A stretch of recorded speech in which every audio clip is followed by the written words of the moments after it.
حسد یو داسې مرض دی چې د بل د ختمېدو نه مخکې تا ختموي. حسد د انسان زړه، فکر، عمل دا ټول بربادوي. حسد کوونکې د بل چا نعمت نشي برداشت کولی. حسد کوونکې غواړي دغه چې د دې کس نه دغه نعمت واپس ختم کړی شي.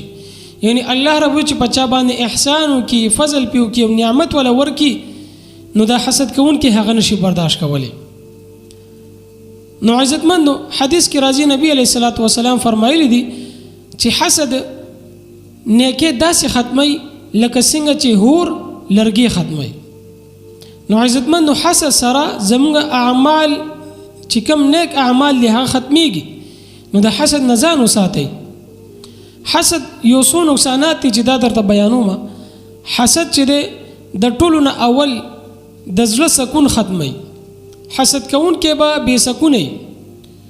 دویم، حسد کوونکی به هر وخت پریشان وي او د بل چا نعمت به نشي برداشت کولی. دریم، حسد چې دی دا په زړه کې کینه، بغض او دشمنۍ طرف ته سړی بوځي.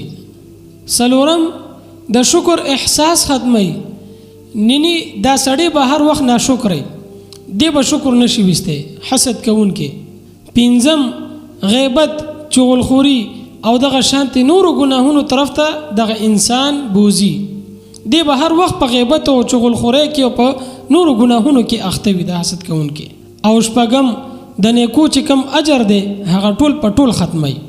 نو دې د وجنه رسول الله صلی الله علیه وسلم فرمایلی دي چې د حسد نه ځان وساتئ، ځکه چې حسد نیکه داسې ختمي لکه څنګه چې هور لرګي ختمي.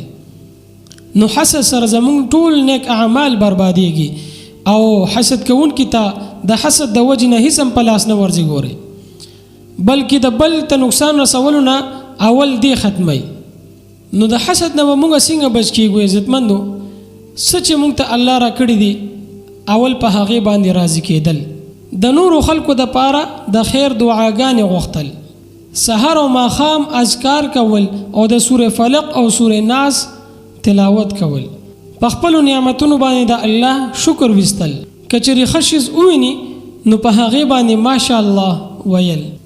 نو راځئ چې د الله په تقسیم باندې راضي شو، الله چې کومې فیصلې کړي دي په هغې باندې راضي شو، د نورو خلکو دپاره د خیر دعاګانې وکړو او خپل زړونه د کینې، بغض، حسد نه پاک کړو، ځکه چې هم په دې کې سکون دی، دنیا او آخرت کامیابي ده پکې.